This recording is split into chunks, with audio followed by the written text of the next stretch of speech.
আজকে মোটা থেকে কোনো কথা হবে না, যেহেতু আগামীকাল ঈদুল আযহা। কিছু গুরুত্বপূর্ণ মাসালা আপনাদের সামনে উপস্থাপন করব ইনশাআল্লাহ। কারণ এমন কিছু গুরুত্বপূর্ণ মাসালা আছে যে মাসালাগুলো না জানার কারণে আমাদের কুরবানি আসলে সঠিকভাবে হচ্ছে কিনা, কুরবানি কবুল হচ্ছে কিনা, আমার বেচাকেনাটা জায়েজ হচ্ছে কিনা, এগুলো অনেক প্রশ্ন থেকে যায়।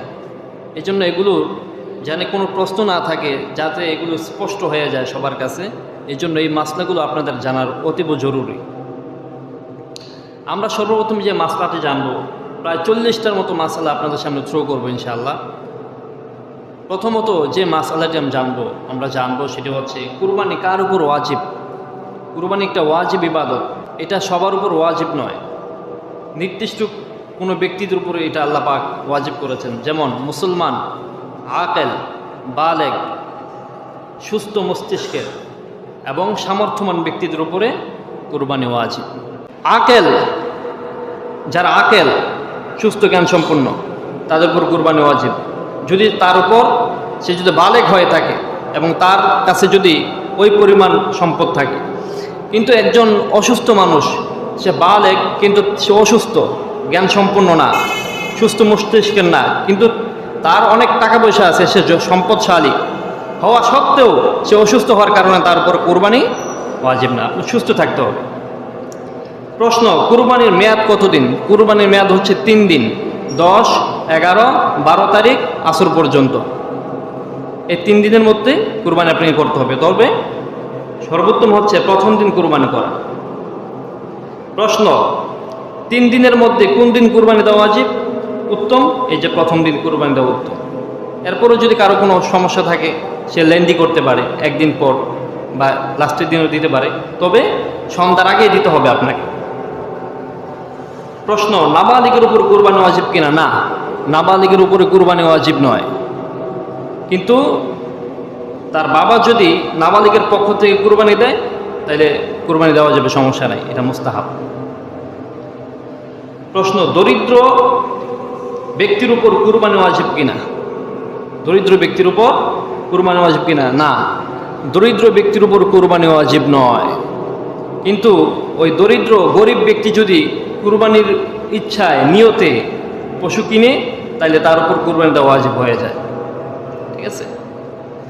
প্রশ্ন, মুসাফির উপর কুরবানি ওয়াজিব কিনা? মুসাফির উপর কিন্তু কুরবানি ওয়াজিব নয়। মুসাফির কারা? যারা 48 মাইল নিজের ঘর থেকে বের হয়ে 48 মাইল অতিক্রম করে, তারাই মুসাফির। এবার মুসাফির যত কোটিপতি হোক না কেন, তার উপর কুরবানি ওয়াজিব না। বিধানটা কার? প্রশ্ন, কেউ যদি কুরবানির দিনগুলোতে পশু কিনতে না পারে, তাহলে সে কি করণীয়? কুরবানির দিনগুলোতে যদি পশু কিনতে না পারে, মনে করেন যে 10, 11, 12 এই কুরবানির দিনগুলোতে সে পশু কিনতে পারলো না, তাহলে উত্তর হলো সে কি করবে? উত্তর হলো কুরবানির পরে একটা ছাগলের সমপরিমাণ মূল্য সদকা করে দেবে। একটা ছাগল কিনতে যত টাকা লাগে, এই সমপরিমাণ মূল্য কি করে দেবে? সাদকা করে দেবে। প্রশ্ন, কুরবানি কখন করবে? সালাতুল ঈদের পূর্বে কুরবানি করা কিন্তু জায়েজ নাই। ঈদের আগে, ঈদের নামাজের আগে কুরবানি কি নেই? জায়েজ নেই। ঈদের নামাজের পরেই করতে হবে। আর যে জায়গার মধ্যে শহর আছে বা এমন গ্রাম যেখানে শহরের সুযোগ সুবিধা পাওয়া যায়, জুমার নামাজ হয়, সেখানে কুরবানি করা ওয়াজিব, এবং ঈদের নামাজের পরে, আগে কুরবানি করলে হবে না। প্রশ্ন, রাতে কি কুরবানি করা যাবে? হ্যাঁ, রাতে কুরবানি করা যাবে। রাতে কুরবানি করা যাবে যদি এরকম লাইট থাকে, আপনার স্পষ্ট দেখা যায়, কুরবানি যে করবেন এটা যদি স্পষ্ট দেখা যায়, তাইলে কুরবানি করা যাবে, তবে দিনে কুরবানি করে উত্তম। প্রশ্ন, কোন কোন পশুতে কুরবানি করা যায়? কোন কোন পশু দ্বারা কুরবানি করা যাবে? 1 নম্বরে ওট, 2 নম্বরে গরু, 3 নম্বরে মহিষ, 4 নম্বর ভেড়া, দুম্বা, ছাগল। ওট, গরু, মহিষ, ভেড়া, দুম্বা, ছাগল, এই 6 প্রকার পশু দিয়ে কুরবানি করা যায়। প্রশ্ন, পশুর বয়স কত হতে হবে? আপনি যে ইয়াটা দিয়ে পশুটা দিয়ে কুরবানি করবেন, কোন পশুর কত বছর হতে হবে? উট দিয়ে যদি আপনি কুরবানি করেন, উটের বয়স মিনিমাম 5 বছর হতে হবে। কয় বছর? 5 বছর। গরু আর মহিষ সর্বনিম্ন 2 বছর হতে হবে। কয় বছর? 2 বছর। দুম্বা, ভেড়া 1 বছর হতে হবে। যদি 6-7 মাসের দুম্বা, ভেড়া 1 বছর মতো দেখা যায় হৃষ্টপুষ্ট, এটা দেওয়া জায়েজ আছে। কিন্তু মনে রাখবেন, ছাগল যেটা, ওইটা আপনাকে 1 বছর হতেই হবে। ছাগল দিয়ে যদি আপনি কুরবানি করেন 1 বছর হতেই হবে, মাস্ট বি। আর দুম্বা এবং ভেড়া দিয়ে যদি করেন, তাহলে এটা যদি 6-7 মাসও হয়, যদি এটা হৃষ্টপুষ্ট হয়, 1 বছরের মতো মানে দেখা যায়, তাহলে এটা দিয়ে কুরবানি জায়েজ। 6-7 মাস হলো সমস্যা নেই। আচ্ছা, প্রশ্ন, সর্বোচ্চ কতজন শরিক হতে পারবে এক একটা পশুতে? মানে এক একটা পশুতে বলতে শুধু উট, মহিষ, গরু এটার মধ্যে শরিক হতে পারবে। ওই যে ছাগল আর দুমার মধ্যে কিন্তু পারবে না, ওইটা একজন দিতে হবে। তো সর্বোচ্চ 7 জন শরিক হতে হবে। কজন? 7 জন শরিক হতে হবে, শরিক হতে পারবে। প্রশ্ন, গোশত বন্টনের সময় যদি কম বেশি করে, তাহলে কি কোনো সমস্যা হবে? গোশত বন্টন করে না, এখন যদি কম বেশি হয় তাহলে কোনো সমস্যা হবে কিনা? শুধু সমস্যা হবে না, কারো কুরবানি হবে না। কথা বুঝতে পারছেন? এই জন্য যারা বন্টন করবে, বিজ্ঞ ব্যক্তিদেরকে দিয়ে বন্টন করাবেন, যাতে এদিক সেদিক না হয়। নইলে কিন্তু আমও চাইব, সালাও চাইব। হ্যাঁ, বাটকারি দিয়ে মাপবেন না, বাটকারি দিয়ে মাপলে কিন্তু কম বেশি হবে। এখন তো ডিজিটাল মেশিন বেরিয়েছে, এগুলো দিয়ে করবেন। এগুলো দিয়ে করলে মোটামুটি আর এদিক সেদিক হবে না। বুঝতে পারছেন? আর যিনি মানে মাপবেন, খুব সাবধানতা অবলম্বন করবেন।